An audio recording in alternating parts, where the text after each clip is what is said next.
Next example is, if alpha comma beta are roots of quadratic equation x square minus 2x cos theta plus 1 equal to 0, then find the equation whose roots are alpha raised to n and beta raised to n. Now let's see how to proceed for this problem. Now here the equation that is given to us, that is x square minus 2x cos theta plus 1 equal to 0. It is quadratic equation, and we all know that any quadratic equation has two roots. Now these two roots are represented by alpha and beta. So first of all we will find those alpha and beta. Then we have to find the equation whose roots are alpha raised to n and beta raised to n. So for that reason, first of all I will find alpha raised to n from this alpha and beta raised to n from this beta. Now our question is to find equation whose roots are these two. Now since the equation has two roots, that is alpha raised to n and beta raised to n, we can say that that equation is a quadratic equation, because quadratic equation always has two roots. So we will use the property of quadratic equation to find that equation, and then we'll proceed. So here the given equation is x square minus 2x cos theta plus 1 equal to 0. So if we want to find out roots of this equation, then we will compare this equation with the standard form ax square plus bx plus c equal to 0. So from this we will get a as 1, b as minus 2 cos theta, and c as 1.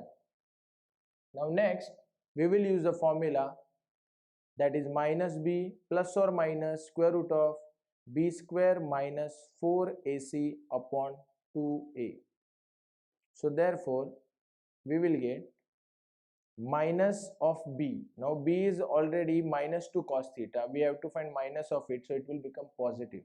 So 2 cos theta plus or minus root of b square, so b square will become 4 cos square theta minus 4ac, so 4 ac, a is 1, c is 1, so 4 into 1 into 1 is 4 upon 2a, so 2 into 1, because a is 1, it will give me 2.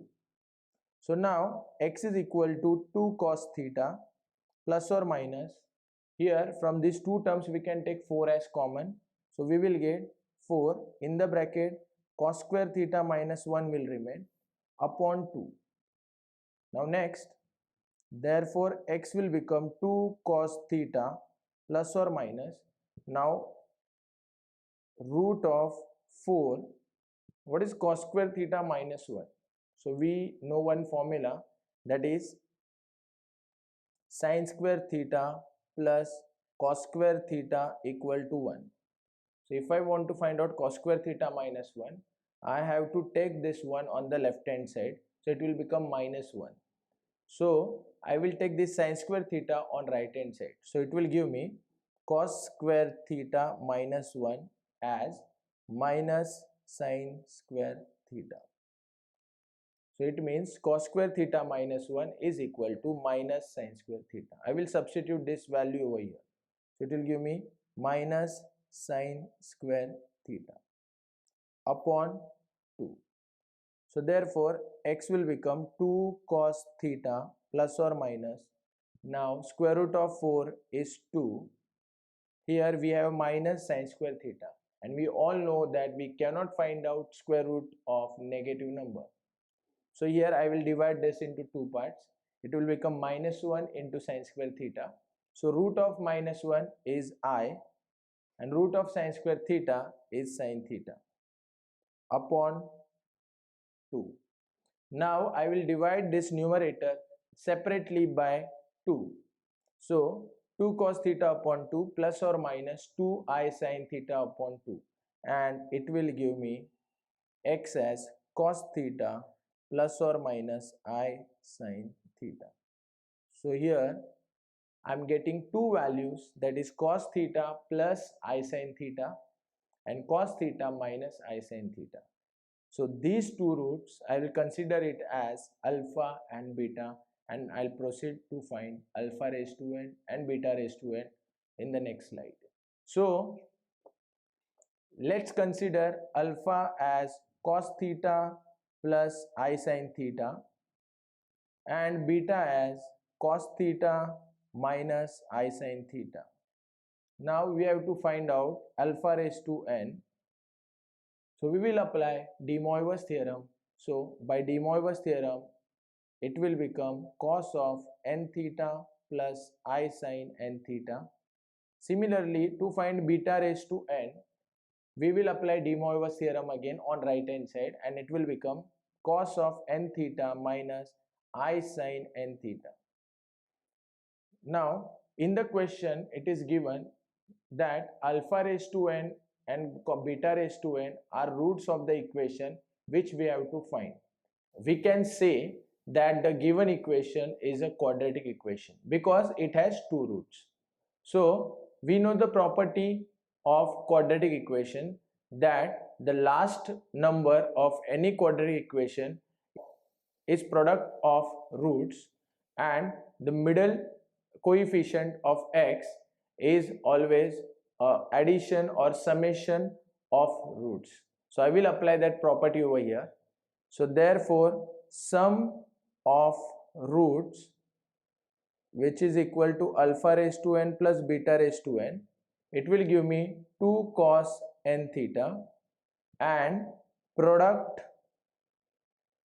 of roots, it will give me alpha raised to n into beta raised to n, that is cos n theta plus I sin n theta into cos n theta minus I sin n theta. So to multiply these two numbers, I will convert it in exponential form. This will give me e raised to I n theta, and the second number will give me e raised to minus I n theta. So here we can add the power and we will get e raised to 0, which is equal to 1. So here we are getting products of root equal to 1 and sum of roots equal to 2 cos n theta. So therefore the equation whose roots are alpha raised to n and beta raised to n is x square minus sum of roots into x plus product of roots equal to 0. So therefore it will become x square minus sum of roots is 2 cos n theta into x plus product of root is 1 equal to 0, and this is the required equation whose roots are alpha raised to n and beta raised to n. Thank you.